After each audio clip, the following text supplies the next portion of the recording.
We have to go through it. And I think romance in general is some combination of magic and realism. One of the most beautiful things I've ever read. Got such enormous heart. It's funny and it's smart and it's real and it's also fantastical. If you really have an encounter with someone who feels like your soulmate or someone you really know there's some kind of spark, you know, it feels miraculous. You coming? No, I don't dance. I wish you would. Hey, Mark. Do you want the GPS? You want the GPS, David? I mean, I think first it was really one of the most original scripts that I'd read in a long time. You know, there was something so playful and fun about it. Sure. Fuck yeah! Fuck yeah! Fuck yeah! Fuck yeah! Fuck yeah! Hey, what's this all about? Proceed to the root. There are all these like wonderful twists and turns, and you just don't want to stop reading it, and it just gets deeper and deeper. Yeah, you know the bit in Born Identity where Jason Bourne realizes that he can be an assassin without remembering that he's actually an assassin. What's Jason Bourne? You know, what ended up being so funny and light and surprising just became so deeply moving. You know, by the end, I was just so moved by it and the possibilities of this story world. I'm running late. Are you really going to this wedding alone? Yeah, Mom. Where's David at the beginning? He's lost. He's fine with being lost, but he's quite a ways away from any kind of real contentment or any kind of real joy in his life. And then he goes to this wedding at the start of the film and he meets Sarah and everything changes. We finally look over and see each other, and I think it's just a life-altering moment, knowing that you've just locked eyes with someone who's going to be playing a huge part in your life. I think she's thinking either that's the love of my life or the person who absolutely destroys me. Probably both. No matter how this plays out, it probably ends in me hurting you. What if I hurt you?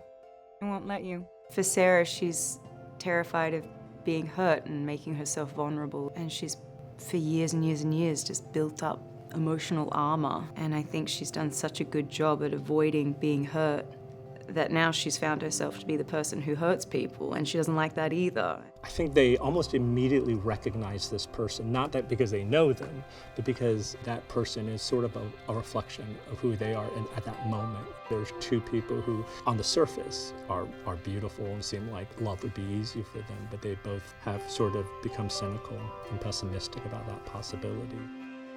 When they go through a door, they're both going through that door. And so either they're confronting something that they did or experienced, or they're witnessing the other person confront something they did. And I think that's so crucial to the love story, because not only are they accepting things about themselves and learning to heal because of that, they're accepting things about the other person, which inevitably means they can love that person wholly, completely, truly love that person, because they have kind of seen the sides of them that normally you wouldn't show to the person that you're falling in love with. I'm secretly a dork. You're secretly a dork. Not so secret. Yeah, not anymore.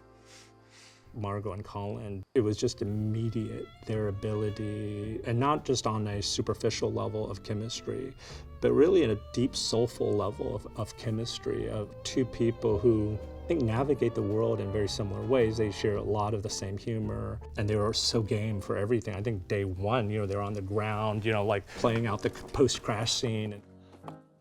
Their ability to improvise and to play off one another was so energizing to not just me as an audience and director, but for themselves, because they could make choices in a scene and add and just make a move, and the other person immediately responded to it in a way that you don't always get. You know, it was really something to behold.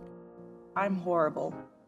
Not even close. Then you don't know me very well. You're actually not. You're magic. You're a lovely, formidable force. That's what you are. I just look at Margot and I'm open to her, and I go off her, and I'm just there in space with her for these brief and incredibly full moments in front of camera. She's just a joy. She's just extraordinary. She takes my breath away. Her talent is mind-boggling, really. And I've never worked with anyone who's just more generous, more decent. We've gotten so used to like it just being the two of us in a car so often that actually when we're out and with a ton of other people, it's like really fun and exciting. And then after a few days, we're like, we want to be back in the Saturn. We just want to be back in our little bubble. So there's something inherently romantic about Colin as well. He's really a poet at heart. I just knew he could embody someone who's experienced all the textures of life, but is still really romantic and a poet. When I was a kid, 6 or 7, they made us do a picture in school of what we thought the future would look like. And I drew a picture of me with a bow tie and a top hat. 3 kids. That's all I wanted, was to be a dad and be married.